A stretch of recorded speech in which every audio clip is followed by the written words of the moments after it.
In this video, we're going to update the text fields in our object that correspond to the business info section of the content library. I've created a new file where I adjusted the object to match what we see in the editor.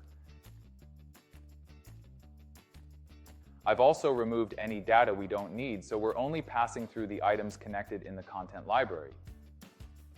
Up on the screen, you'll see a simple Google Doc where I've gathered all the data I'll be pushing to the content library. It includes the business info, text, and images we'll use. I'll be manually updating these fields in the text editor just for demonstration. In a real scenario, the data you're working with might already exist in your platform or CRM, or you might collect it through an intake form your client fills out. The goal here is to show you how we can push new content onto the site.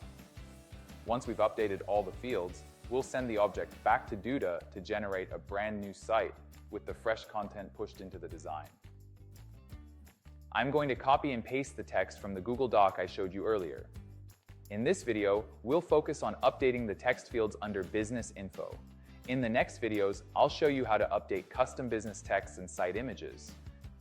As you're mapping the fields, you'll want to make sure you're only updating the values and not the labels.